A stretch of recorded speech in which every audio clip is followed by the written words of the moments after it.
One of the most coveted neighborhoods in the entire United States. If you didn't guess it, Venice, California, my friends. And we're about to take a look right now at 2021 and how this housing market is going to pan out. Is it going to be reminiscent of last year, where not only the pandemic was wreaking havoc on home values as well as inventory shooting up through the roof in Venice, but also the increase in the homeless population? So keep it dialed in here. If you're a buyer seller looking to get into or out of Venice, this is a video you got to check out as we dial in the numbers and see where Venice is looking for 2021.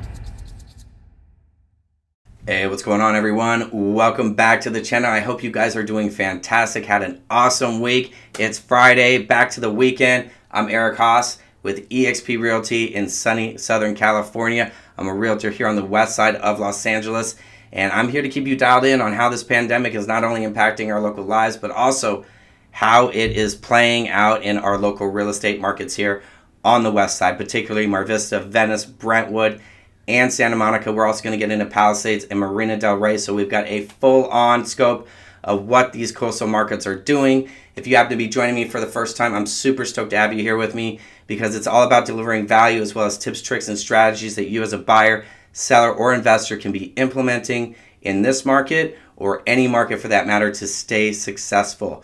Now, before we jump into it, my friends, I am gunning for that 1,000 subscribers this year. I'm going to make it happen, and I'm doing it with all the support from you guys because it keeps me motivated, because I'm leading with value and I want to get this value out to everyone so they get the transparent numbers and realistic approach as to what this market is doing, so that if you're a buyer, seller, or investor looking in any of these markets, you have a complete understanding of what it currently is doing and what to expect. So without further ado, smash that subscription, drop a like. I would completely appreciate it. Ring the bell, because that's going to keep you dialed in on when I'm dropping videos, and that's once a week, every single Friday before we get to the weekend. And if you got plans to hit the snow, let me tell you, I was up at Mountain High, fresh powder, not man-made, no blowers blowing the snow out. It was fantastic. The weather was great, and came back down home, back to the coast in Santa Monica after being at Mountain High, and it was still nice and sunny out. We could seriously get into the ocean and surf or bodyboard if you wanted to. But let's jump into it. Again, smash the subscription,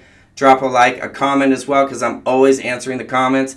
No matter which way I can help you, I'm always here to help out any way I can, whether you just got a question or you're looking to buy or sell here on the west side of Los Angeles. I got your back. So let's jump into what Venice is doing, because maybe the same kind of market we were facing last year, it may not be. So let's just see exactly what 2021 has in store for Venice right now. Alrighty guys, the numbers are here, and let's see what they all mean for Venice 2021 as we're about to dial in quarter 4 for 2020. We got quarter 3 2020 right next to it to give a comparison and see how things have been changing up or down or what have you, so you buyers, sellers, or investors can be completely dialed in on what to expect moving forward into this new year of 2021 that we're in right now. So active numbers, this is one to take a look at, my friends. Active for 2020 quarter 3 was 126 homes on the market. Yes, that has been significantly impacted by overpricing. The pandemic, of course, is not helping, and then we've got that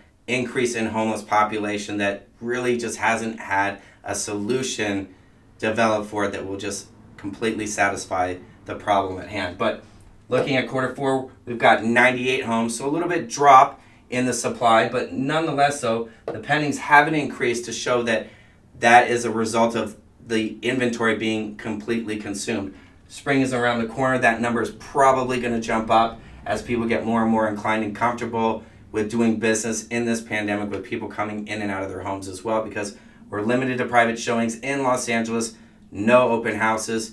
And so let's look at the number of solds. Quarter 3, we had 75, a little bit of a drop in quarter 4 to 66. Other markets were not necessarily experiencing that. They had numbers still rising through the roof for the number of solds in quarter 4. So, you know, it's going to be interesting with Venice, because it was kind of a sleeper market last year where a lot of people wanted to get out, not a lot of buyer demand, and prices again were just through the roof, where the prices just continue to trickle down with price reductions. And we're going to take a look at that right here, because in quarter 3, if you didn't have a chance to look at that full video where I compared that to quarter 2, again, we saw a huge increase in the inventory, but also not much transition in the ways of the median list price. It stayed, if not the same, it went higher. And in this case, quarter three, we were at 2.8 million. I was warning people that that's way too high, especially considering that the median pending price was at 2.3, and then the inevitable median sold price for all of Venice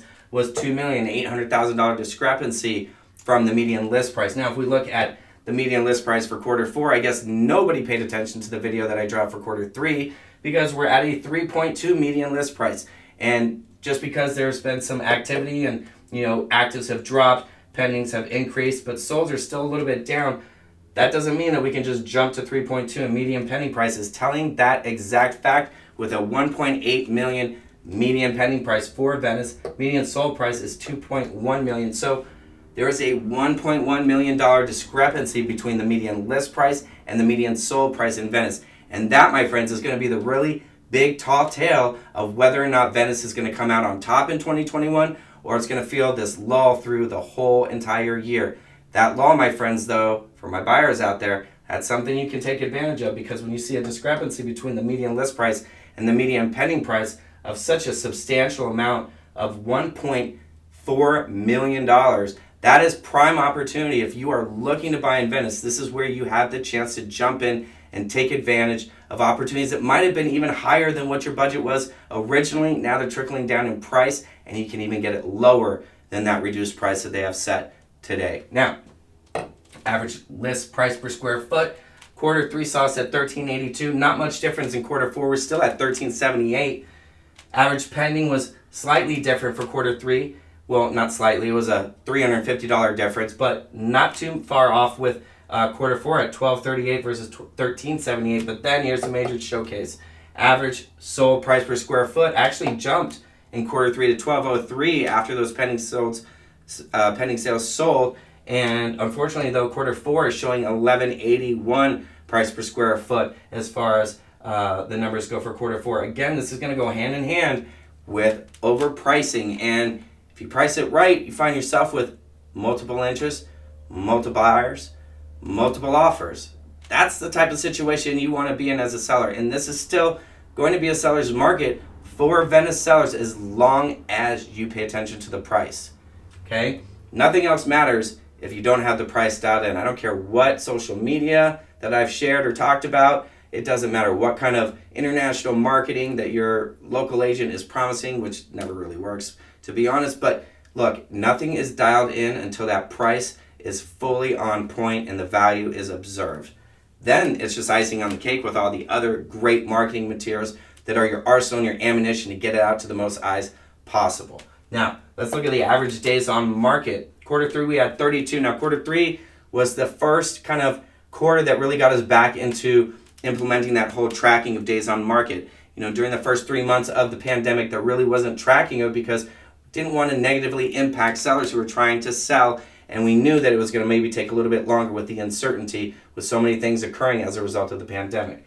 Now, quarter four takes us to 57, which seems more on point, especially with the number of homes still for sale. And I hope that number doesn't rise, but it won't rise. Again, I'm going to beat this into your heads, my friends.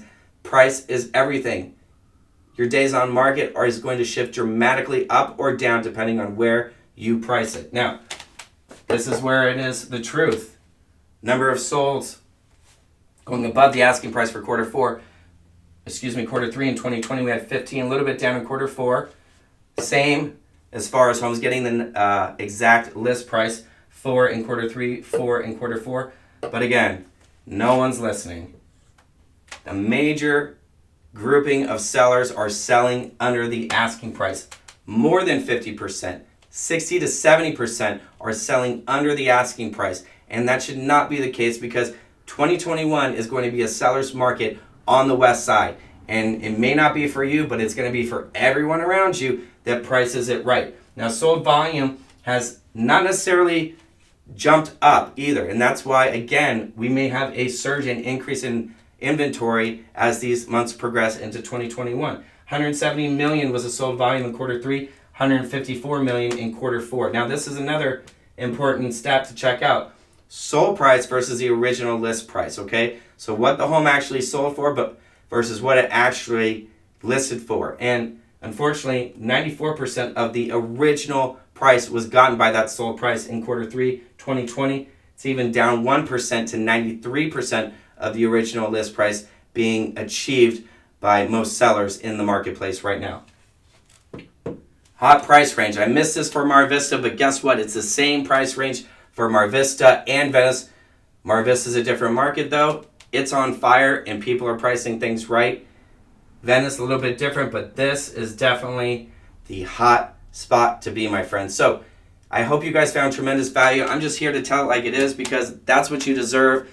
I know a lot of times that there's this trend of overpricing where you just can cancel it, reduce, and come back on as brand new. And simply, my friends, that just doesn't work. People completely get it that you are an old property coming back on as new. And they can look at your history too. And any smart agent will do that to see the number of times you've come off the market, to see what the price reduction is, to see how much more they can leverage out of you. So be smart from the start. Ooh, I like that. I'm going to coin that. Be smart from the start and price it right. And if you need to have a transparent black and white answer for you, I'm more than happy to do that.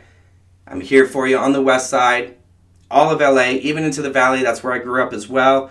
So I got your back no matter where you're looking. And if you just got questions, again, drop them below in the comments. But this is definitely something you guys got to check out because this is important to what you walk away with at the end of the day because, again, that's going to allow you to start the next chapter. And I want it to be a great chapter that's going to begin as well. So, again, my friends, thank you so much for all your support. If you haven't, subscribe, comment, like, and have an awesome weekend. Get out there and enjoy this great weather we're having, whether it's up in the snow or right at the beach. Have a blessed one. Stay safe, and we'll catch you on the next one.